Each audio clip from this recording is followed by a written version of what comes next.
Hey guys, welcome back to another episode of the Build Project.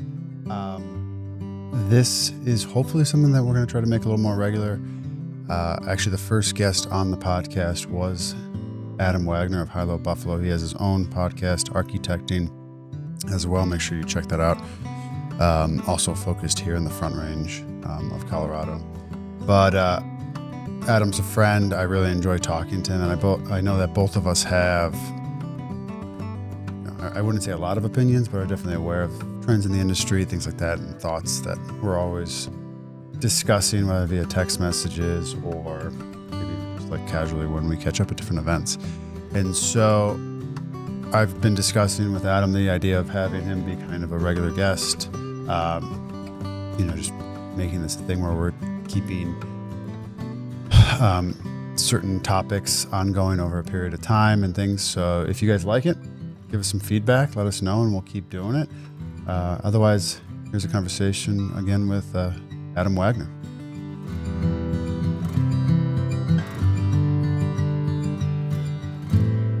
I think it's interesting. Like before you push record, you were talking about the projects you have going on and kind of specifically like how, you have this kind of long lead time of you've got a lot of projects for 27. And it's mostly because you're trying to get in on the project as early as possible. Right. And so that creates a longer kind of lead time for you, but a better fits with the value proposition that you're pushing for. And of course, that's what I prefer as well, is like getting the contractor in as early as possible and in concept, and really being a good partner from the beginning. And I hate when somebody wants to put it out to bid and have to make these detailed drawings that then get VE'd afterwards. And yeah. I did have an interesting situation recently where I will definitely not say any names and be intentionally as vague as possible, but I Oh, had it was with beep, and you worked with beep. exactly who. Okay. Yeah. But it was a first, and you bringing that up, and even just saying, like, there's always something on anyone's mind in this industry that's like kind of plugged into it, as because the industry's, I think, evolving so quickly, and the whole bid model is always at the front of any contractor's mind. But I was asked to participate in this project, and it's funny because at first, when I was asked, they thought I wouldn't be interested because they thought it would be too small for me. And I said, no, we're trying to choose clients over projects, clients that align with our value proposition and things like that. And I then get sent a set of, let's call them DD, SD ish prints. And I start to dig through them, this person happened not to be extremely familiar with the Boulder market so much. Yeah. And I probably put 5 hours into it to begin with, under the interpretation that I was being brought in to kind of push the idea of pre-construction and informing the design process. I then find out during a Zoom call that the reason that information was actually wanted was so that this person could give it to the other contractors that were also being involved in the process, and then that we could all be on the same quote unquote playing field. Mm-hmm. And I'd be interested in all your thoughts on that, because I definitely have mine. Because I'm like, that's my proprietary information. That's why I'm so good at, or in my opinion, why I'm good at what I do, is because I'm able to think through these things right now. So why would I just give it away, number one, for free, but especially to somebody else that wasn't capable of doing it for themselves? Yeah. Well, I feel like it is so tough for a client, like, especially someone who hasn't done a house, and which is most clients probably like done a high-end custom home, when they're trying to figure out how much this thing's going to cost. And the closest thing they can get is price per square foot, like rumors that they're hearing around. Right. And we were talking before, like you can hear those small numbers that some realtors or somebody throwing around of $300 a square foot or 350 or 450 even, um, but then it's like trying to give someone a conservative number of what, I don't know. I've been saying 700 to 800 for like a solid house, but even that is a huge difference of that $100. And so, yeah, people are just grasping for what's that number going to be, right? But then from your perspective, you don't know what the design is, and so you don't know what that number is going to be. But it is like, how do we start giving people, yeah, something to go off of? And I've been trying to pitch people lately of like, okay, here's two really good contractors I like, qualified contractors. Just talk to them, interview them, see who you like. Their numbers are probably going to be about the same, and then just get them on board. And so then you're not having to bid against each other. But then that also takes a lot of trust from a client's perspective. And so, Oh yeah. then these people that you have, right, are just grasping for numbers. And is this kosher in the industry? I don't know. Let's see what Fernhill numbers are. And yeah. Well, here was the irony of that process because, like, what you just said right there makes complete sense to me. If I was on the other side of that table, I always say to people, so much of this beginning process is about layers of confidence. And some of those are super obvious, like you just referenced. Like, hey, is this even possible for our budget that we currently have? Are my expectations aligned with that budget? Yes or no? I think that's a completely reasonable thing to ask early on before you start to really, really invest money into the process and the systems and things like that. Hey, is this a person that I want to be hanging out with for the next 1, 2, 3, 4 years? Yes or no? That is a completely reasonable expectation. But what ended up happening in that situation was I actually developed or worked my way through the design at that point and realized that it could not physically be built the way that it was currently designed for code Mhm. contradictions. For instance, it was relying on gas permits, which aren't being handed out in Boulder anymore. The window designs weren't working, things like that. And during the actual client meeting, they were pushing me to just give numbers, a more detailed Hmm. number, because he needs to know. And my response was respectfully, like, if you want me to dig into that, number one, we would want a pre-construction agreement because that's going to take 20, 30, 40 hours of time to actually give you a number because you're clearly asking for something that you can, put the bank behind. But Right. Believing. I'm Yeah. not, it would be irresponsible of me or you or anyone else in that situation to just be like, 14,000 for that line item. Like, and then you're going to hold that to the fire and make, moves that have financial consequences to it based off that. And when that doesn't turn out to be a vetted number, appropriately so, you're going to come back to me and be like, why did you say that? Right. And so I feel like it takes the team to be like, hey, let's focus on a process because right now, literally, it's the architect. Metaphorically, we are all holding the pen. And so if you want it to cost this, while we got that pen in our hands and nobody with insight has a hammer, let's make it cost that. And as long as we're holding that pen, we have the power. And most importantly, the client has the power. And so I think that that's how I try to approach it is, I flat out say, I don't want to be in control of what your project costs. I don't think that that is actually an appropriate position for me as the contractor. My job is to be your advocate and to guide you through this process. If you want this to cost that or this or whatever number it might be, I'm going to give you the agency via information to design something that we have a realistic expectation can cost that. And Yeah. so it's selling two different products, I think. Yes. Yeah. I mean, and what, you know, the I hadn't thought of this before. Well, I had thought of this, but like, what, what even if you give somebody a number, let's say it's a strong schematic design set, you give them a number and then it's in Boulder, so it takes another 10 months to get a building permit. Uh, how much does that number change just from price of goods changing and labor and everything? It's a really hard one. Um, and just take it into account just simple inflation. You know, Yeah. say you just do a really conservative number of 4%, 4% over 2 years on 3 million. That's more than, grocery money. Um, Right. I think Well, what I yeah. try to tell Well, people to do is have honest conversations. I've heard this line said by Steve Basic before. You have to tell me three numbers here. You have to tell me what you think it's going to cost, what you want it to cost, and what you're afraid it might cost. yes. And we can then develop a risk tolerance policy in the design development phases to be like, hey, Adam, normally we want to go into construction on a project like this with a 6 to 8% contingency, but let's get through this early design phase just because we know how scope creep happens.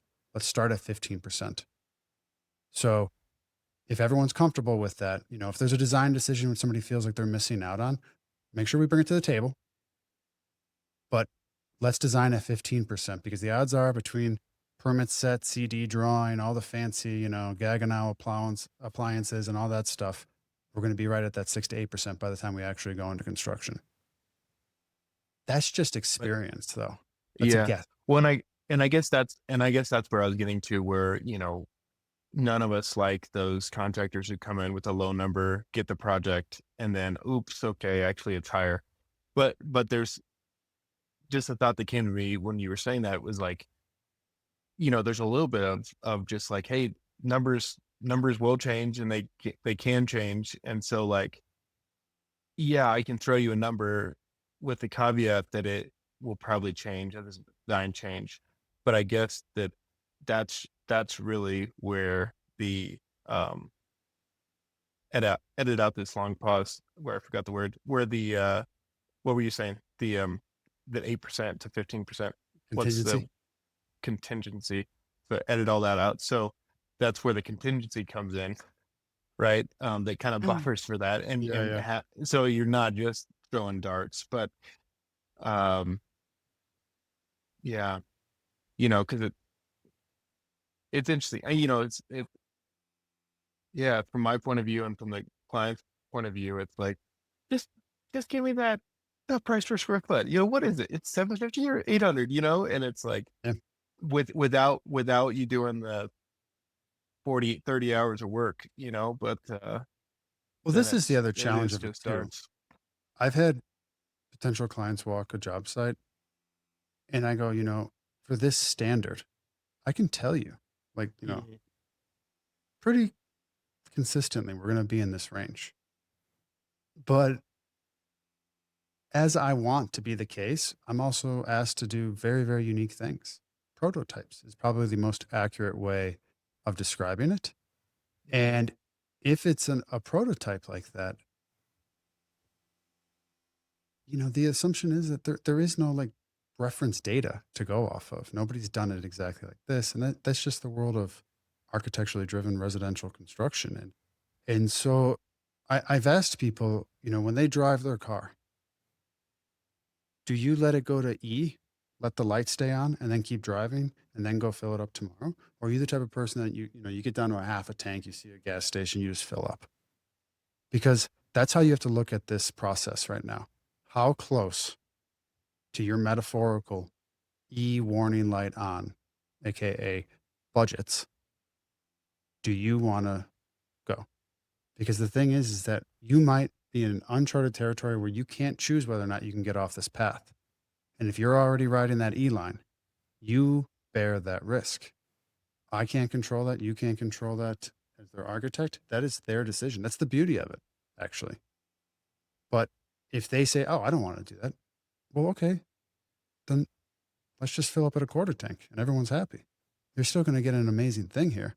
You might not get the 17th bathroom, but like we just got there. So, Yeah. and everyone's Well, not freaking out yelling at each other the whole time. so the metaphor of the E is just that, hey, I've got $5 million, but let's say I have 4.5 instead. That's the E, where you're filling up a little before. Yeah. Yeah. Oh, yeah, yeah, Or you yeah, design at that. yeah. Like, that's how most people probably live their life, with their personal finances. Maybe a rainy day account, emergency funds and things like that. And construction's the same because that's how commercial construction works. Any business with volatile markets. But I don't Yeah. say that to scare people. I just say that to be like, when you're working with people, value people that set realistic expectations. Right. And I think also with that, it's like transparency on all accounts, right? Like Yeah. we probably all had those clients who are like, okay, I had one who was like, we got 700,000 for this edition, but here's what we want, right? So I do really early stuff, design it up, and it comes out. I mean, this was crazy. I knew it was going to be way over, but it was like 2.7, right? And it's like, okay, that's a lot. And then they're like, actually, we could do 2.3, and it's like, that's a big difference between 7 and Yeah. 2.3. Like a part of it is, you know, like, like I can, right? I can, a lot of people can design some really cool things, right? But if I'm designing for 700, it's not going to be as cool. And if they're like, "Ooh, that's not cool," my ego is like, "Ooh, okay, baby, here, let's turn this up and do Yeah. it how Yeah. you actually want." And then it might be 2.7, and but then it's like, but then that gets me in the headspace of like, well, most clients probably have more than they're saying they do, right? Which isn't a good spot to be in either. Yeah. Uh, And and so it's kind of, so I'm always kind of designing for that top end of their budget. Um, but a lot of times it's because that budget is set $400 a square foot or something, right? That's Yeah. unrealistic. So I also yeah, think that's it's human nature though, right? Because, I always think about the hardest part of this business is sometimes it's my job to say no to people. Mhm. Right. Especially when I'm telling people that, someone we're trying to focus on in the brand is that, yes, we might build homes, we might do this or that, but our real service that we're providing is being an advocate, being a guide. And at the end of the day, no matter whether it's building this, discussing finances, navigating, purchasing a lot, or whatever it might be, our job is to give the best possible information that aligns with the directives of the client, advocate for them in all situations. And that's a trust thing, number one. But number two is if you're going to be doing that at certain points, you're going to inherently give people information they don't want to hear. It's so easy. This would be the easiest business in the world. It's like, oh yeah, you got $100,000. Build you that 12,000 square foot mansion on the top of Flagstaff in Boulder. No worries. I could sell that all day. But if you go, hey, here's your budget, here's the realistic numbers. You know what? We probably have to do some scope, work, adjust this. Hey, what's our risk tolerance here? What's our timetable? Oh, we have to do. You need it in this because of family constraints. Maybe you have something special, a wedding coming up. You know what? Cliche project triangle. Is it cost, speed, or quality you want to give up? In Right. my opinion, it should be always time. But those are the realistic conversations where you're constantly pulling the reins back while still asking people to have fun. It's a hard thing. I think it's an art form. I also think it is based in education. And that's why, for me, getting in early and choosing the client over the project, because if the client values that experience, the outcome of like what you actually build is the second product in a way. If they felt that you were always in their corner, backing them, you know, really coming up with the best possible version of what their means could provide, that is a situation you could succeed in. But how can you give somebody more for less? That's a really hard one. Mhm. Yeah, I agree. And I mean, I think it it's it's it really comes down to trust, right? Of how do you build that? And it is interesting of like, we're asking people for a lot of money and for a long relationship, and how are they building up that trust in you, right? Like I think, I structure my contract so that there's a concept phase that's earlier on that is less of the fee, right? And so it's sort of like a little bit of a dating period where they don't necessarily have to sign up for the whole thing. And no one's ever turned me down for the second date yet. So I feel good about it. But it is, even for a contractor, um, yeah, how are you building that trust? Yeah, I mean, I think it's marketing, right? Eh, Marketing is education, and you're dipping your toes heavy into the marketing world right mhm. now. Are you doing the educational front, or are you doing think maybe real estate model of fancy showpieces? Look what I can do. Look what I've done, kind of thing. Yeah, I think, I hired a a what do we call her? Content creator, social media manager. I mean, she's fantastic. And so, but the push was to um yeah, how do we educate and how do we get people more comfortable with me before they come to me, right? And I think that like as I'm a professor, I like to teach, I like to kind of put information out there in the world. And it's like, yeah, how do we do that more in a way that's different from some other architects and that kind of and that really is how are we pulling the curtain behind the process in a meaningful way. And Um, you've been putting out a decent amount of stuff. Have this stuff takes time. Have you started to feel it at all? Like, via feedback or clients or anything? no, and I think that's where it's like it takes patience. I mean, I think that in 3 months I've like my followers have gone up by it went up 30% or something like that. So in that sense, it's gone up. But with the clients that we're after, it takes a lot of touch points and they don't move fast, right? Yeah, And so I think it is a slower thing, and it's always hard to know like what are people relating to? Is it your website? Is it something you see on social media? Is it what their cousin told them about you? Who- is it just yeah, who knows, right? But probably all of the above. yeah. Um, I worked for this is when I was getting just started back up.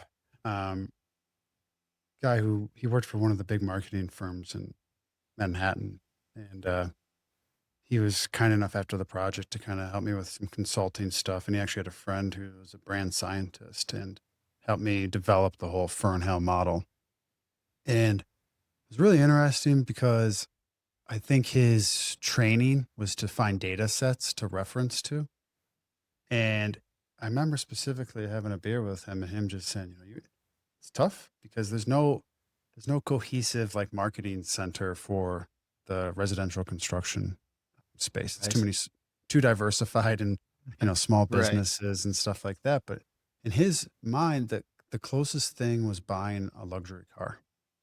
Mm, And there he was able to find a bunch of different, studies and stuff like that. And he said that the consumer journey on average for a luxury car was 6 to 12 months. And interesting. I don't know if you've ever heard that, the 7 touch points to buy a good and service. Right. He was Uh-huh. joking. He's like, throw that out the window.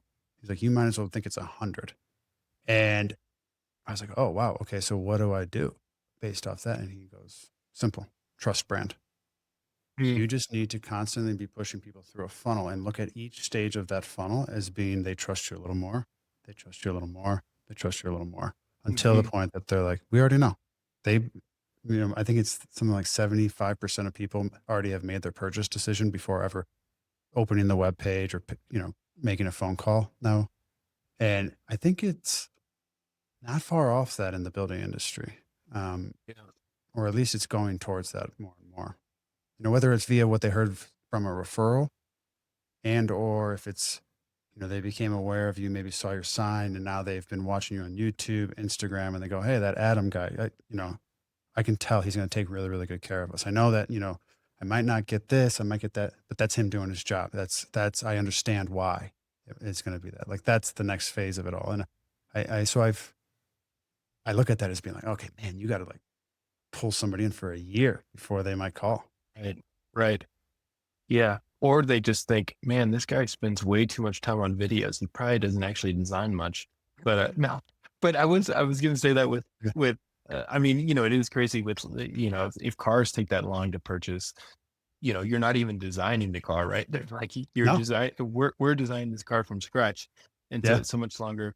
But I do think like, you as well have been making just fantastic videos and content and stuff. And it does takes a lot of time, it takes a lot of money, and takes a lot of patience to keep that going. And, I commend you on like having a vision for the brand and like, okay, I'm pushing this forward. I'm doing all these other outside things when I could be doing other stuff, right? And it's probably not easy, right? No.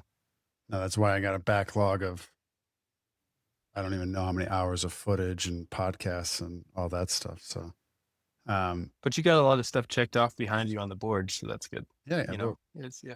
I don't even have time to check off the ones that You all the don't other ones have that to I take actually did. exact. Dude, camera just moved to Oh, yeah, crop it off. AI. There you go. Oh, there. Smart. Yeah. Yeah. Um, no, the marketing thing I'm always torn on. Um,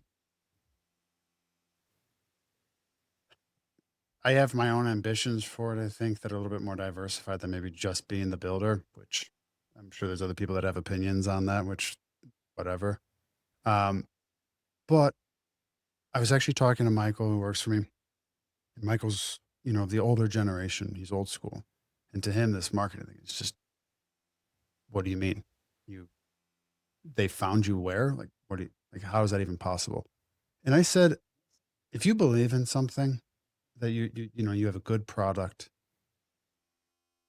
if you don't tell somebody that, because there's somebody out there that's looking for that high level product, it's like, what are we doing here then? I'm looking to find one of one, a client who wants to build in a certain type of way with a certain value proposition and stuff like that. And if everyone's just walking through the forest in silence and in darkness, that's a pretty crappy industry.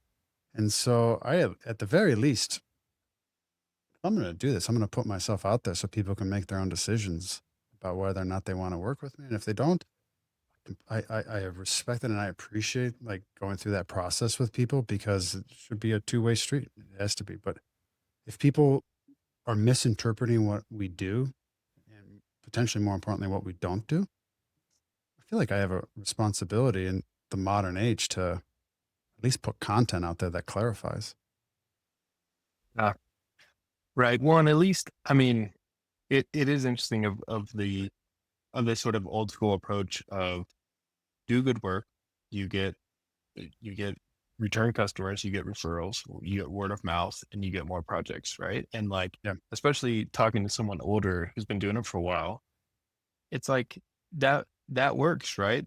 Like for us, it's like, hey, that's not working fast enough. Like, like I was sitting there a year and a half ago, or whatever, and won the architect of the year, and I don't know if I had like a billable project, and I was like, this Yeah. this this was supposed to bring all this stuff in, man, and it's not, right? And so now I have a business coach, I have like tons of different, pretty wide top of funnel with a lot of different strategies going on in the background. And I'm getting a lot of projects right now, but I'm not taking my foot off the gas. Right. And it's like, Yeah. I might be getting too busy, but it's like, you can see that in another generation of, hey, you're good. Like just keep grooving with this one contractor, keep doing this. Uh,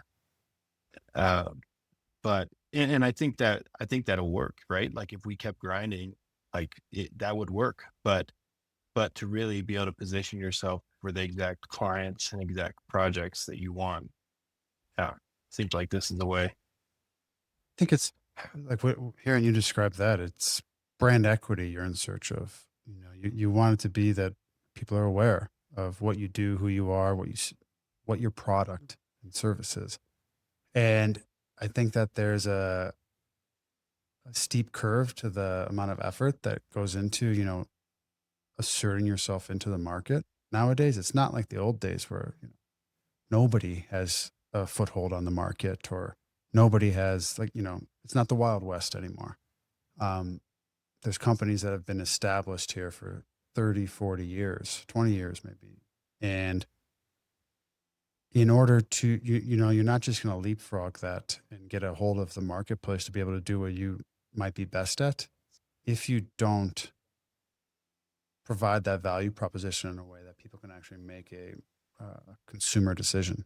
And I, I'm sure people go, oh, go figure the young person's doing a podcast, shooting video, all this kind of stuff. But number one, I think it makes me actually a better builder because it definitely makes me think a heck of a lot about the way we do things. And I also learn a lot from other people via it. And the community that even my clients benefit from, I think, as a result of it, it's really hard to put a finger on. So, Yeah. um, No, I totally agree. And I think even more of just, again, this sort of like pulling the curtain back, right? Like this is it's a complicated process that not a lot of people know the whole ins and out of. And it could be really fun and there's a lot of cool stuff going on, right? And so it's like how do you share that, right? And just take the little bit more effort to document what we're doing and to share the process. Um I had a yeah. client tell me something funny. Well, probably not funny. Hopefully, we'll laugh about it in a few years. But I was on in the pre-con process early, and they started designing way past their budget. And I just actually remember after a meeting one time, they were talking, and I just about the latest round of estimated cost of completion. And I go, I just want you guys to tell me like that we're okay with this sitting here. Or do we need to all come together? And, because if you don't communicate this to the person with the pen right now, there's going to be a fundamental problem. Like they are going to continue down this road. So either we You say see this something. extra zero at the end, right? You see Yeah. that? Yeah. Yeah. Yeah. And what she told me was she looks back on what happened post that moment as being a little bit ironically funny because she's like, we were talking about taking out a shower niche or something like that, a few $1,000s here or there. Or, adjusting, are we doing miter folds on this? Or are we doing an exposed, whatever. And she's like, those were like small items when the reality was that we weren't ready for everything. We forced it early. And what that ended up causing was for the schedule to get drawn out because certain ideas weren't vetted all the way through. Constructability had to, follow suit once that did happen. And she's like, but schedule drives budget, like I always say. And she said that. And she's like, what's really annoying? I've watched some of your content. You talk about that. I have to say that was a hard one to listen to because, they look at our management line as being billed by the week. And then, we might have like the project at a stall because we don't have this thing figured out. We're waiting on this concept from here or there, oh, that means that we have to source it from this location, not that one. And okay, now that's going to drive us out, 12, working days and we'll put an extra 3 of contingency in there. And then she looks at that and she goes, that's what we should have been talking about, not a shower niche. Like we should have just stayed where we were and just been like, we're going to really think about that shower niche.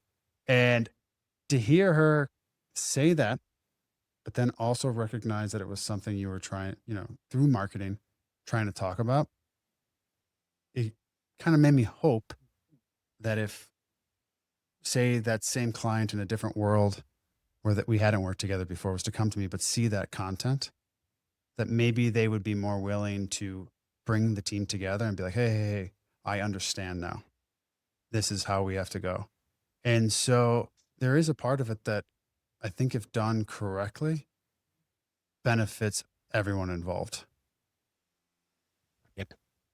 Yeah, and it kind of goes back to, well, like, yeah, I mean, I have like a Q&A thing on my website with a bunch of blog things. It has a bunch of information, on it. But I kind of just assume nobody ever looks at it, right? But it has a lot of good information, and it's kind of the same way in terms of those videos of like you're creating a lot of information there. Um, and it's always in my head, I'm always like, okay, well, yeah, what's that next deck or that next package that I need to put together of here's what you need to know about building a home. And does it need to be 5 pages so that it's digestible, or should it be 60 pages to show them everything, right? And it's like, which one of those avenues is going to be the one that wins that trust over for your client, right? And which of those like extra efforts are you doing that is actually going to capitalize on something? And most of the time, you don't know which one it is, right? Uh, but again, kind of just like that. It seems like just being honest and working hard and and putting information out, like it never hurts, right? I mean, No, it might hurt your like sleep amount or time with family or something like that, the amount of time you're putting into it, but it doesn't hurt the business, I guess. no, no. And I think also, I'm sure you would agree with this. I think as a business owner, you probably put way too much in it to rely on somebody else just randomly finding you. You in order to be good at building or designing, you have to take a lot of pride in it. And I Ex- think to take that amount of pride and invest so much of yourself into it and then just be like, well, somebody finds it, somebody finds it. Somebody doesn't find it, somebody doesn't find it. It's like, no, put my life into this, and I'm sure as hell going to give it a shot, and if it doesn't work, it doesn't work, but it's not going to be because I didn't put it out there. So, Right. Yeah. Um, well, what else nice, you got nice going on man. now? Um, you got some Let's exciting see. stuff coming up. I know you said Y- you're too busy. You're not taking on projects. Is that what I heard? I'm always taking on projects. No, I think uh it's it's been such a struggle for me the last, I don't know, 4 years to get anything built, or especially of consequence. And so we have a house breaking ground outside Netherlands next month. Beautiful So lot. I that's saw really that, exciting. Yeah, and the that's really renderings look cool. amazing. Yeah, thanks. Yeah, Yeah.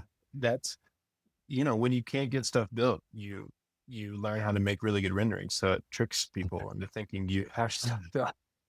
But yeah, we have that, and then we're almost through permit on another cool project in Cherry Hills Village, that will be built soon. So I think that's opening up a whole new door that's pretty cool. And then yeah, we've just gotten a flood of new inquiries and starting to sign up new houses here. So Yeah.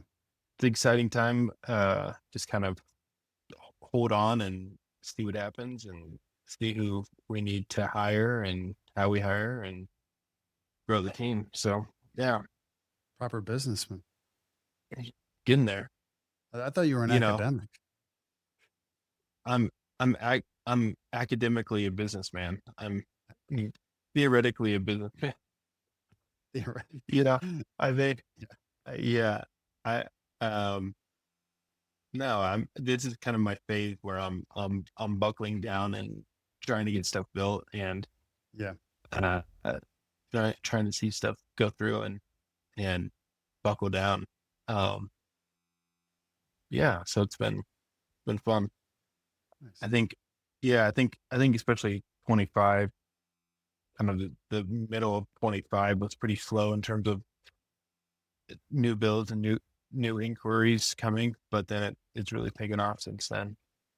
I think everyone felt that. And I think, you Yeah, know, that's what I've been hearing. going back to the marketing thing, the part the way I've looked at it is that, you know, everyone still needs the same slice or, size slice of the pie in order to satisfy the means of the company, their personal needs and all that. It just happens to be that when the economy is in that kind of condition, the pie as a whole is smaller, AKA the market. So therefore you actually need a bigger percentage of that pie to have the same size slice.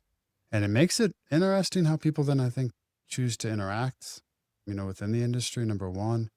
And then number two, everyone kind of gets a little quiet about whether or not they have work, don't have work, you're as busy as you Hmm. want.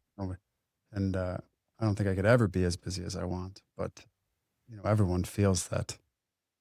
Yeah, yeah, that is an interesting thing of like how vulnerable do you be versus like, fake it till you make it sort of thing. And I always sort of fall on the more vulnerable, maybe overly honest side. But yeah, it's just about the process, and it's about how the highs and the lows and how you navigate it and how you move forward with a smile on your face, I guess. It all it you know, this too shall pass. I always keep reminding myself that with, it's like every company experiences ups and downs in the economy, especially if you're in this industry, it's more a question of how you experience those ups and downs as opposed to whether or not you actually do. And I actually, truth be told, look at it as an opportunity because if I can be more lean and be more efficient in our product and still deliver at a very high level, but then be in tandem investing that money back into the company, whether it be via processes, technology, marketing, you know, the question is when the coin does drop and the market goes back up, which side of that would you like to be on? Would you like to have the momentum in your corner or just hanging on for the coattails? So, um, and if anything, I'd like to think that via all of this, it also means that, what's that saying? Everyone rises together. Yeah. The tides rise, all boats, rising Yeah, tides yeah, pick yeah. up And and slam boats around. I feel like it's even stuff like this or like the community development type things and some of the stuff with the trade partners that you align yourself with great people that want to all invest with each other, and so then when there are these dips, it actually is an opportunity for all of those good people that you're sticking true to and then maybe being vulnerable with to rise together, and so it's almost a necessary thing at a certain point. Yeah. Give me the funniest story of something that happened on site in the last 2 months. Oh, you heard about the 120-mile-an-hour winds? Yeah. How'd that I do had a for you? I had a porta potty that was staked down, tied down, and had sandbags in it. And had a 280-pound guy in it. Yeah. Fly across the street and hit a No way. subcontractor's truck. Yeah. When I got the phone call, I thought it was a joke. Sure. I'm like, "What?" It's like and they're like, "Yeah." I'm like, "I literally had the crew there, like, I have photos of everything. This is insane." I'm like, "Yeah, man, this thing" I mean, the puns for, like, 3 weeks Yeah. after were endless. Uh, but yeah, I literally had I want shit to hit. see a video of that, just of the puns of like a picture of it hitting Yeah. the truck, and then just like the like puns like rolling over the top of it Right. as a reel. I'm not that good at editing. Well, that same street, we did a project down there, like maybe 2 blocks down, a year or 2 ago, and I remember the porta potty got dropped off. I get the notification, and then I go there the next day to go, take a photo, document it, whatever, say, "Yep, it's where we want it to be." Mhm. And I'm looking around, I'm like, "Where the hell is this porta potty?" And looking all over, there's nothing here. I'm calling, nobody answers. I'm like, "Yeah, you guys put it at the wrong house or something." And this person's walking by with their dog and goes, "Are you looking for someone?" Like, "I'm actually looking for a porta potty." And they just point like a block down and around the corner. Here it blew over and the wind just took it all the way down and it kind of went around the corner to where I couldn't see it from the house. I was like, "Holy, like it's no joke Holy here." shit! Yeah, Holy literally, shit! Yeah. quite literally. Oh, that's a Yeah. good one. That's a good one. What about you? Um, Any crazy moments? do I have anything? Um, no, man. I feel I've been like traveling lately, and I was in Costa Rica last weekend with Nice. 4 other couples, no kids, and then the weekend before that, my wife's working on is designing the airport in Taos, and so we went to Taos and, got a day, snowboarding in. But speaking of wind, that was so crazy that they shut the resort down and all the lifts at noon, because the wind and snow. I mean, I had like, like the whiteout condition where you totally just have to drop to the ground because I lost all my direction and everything. Yeah. Um, and so we just, left at noon and then went to some hot springs. So, it wasn't that bad, but Life could be worse. yeah, life could be Yeah. like, now I have a lot of work to do to catch up on that. Yeah. The other side of it. Yeah, Right. I just but had clients fly in from North Carolina for some design meetings, and they're here to ski. Like that was, and we're mm, doing it all in tandem to two birds, one stone. I'm like, go, I feel so bad. We were even joking with them, but they have a place in Vale, I think. So it's not like they are renting a place or something like that, which is crazy expensive. And I'm like, I feel so bad when you see these people at the airport getting off, coming to have the skiing of their life. I'm like, this is tropical Colorado right now. yeah, This is, good luck. I'm working Good on my luck tan most days here skiing on the the front grass. range. Yeah. Yeah, seriously. Um, Yeah. well, all right, dude. I appreciate Cool. it. Um, we'll have to make this a thing. And every time you need a vent, you just tell me, hop on, let's This record. this is fun.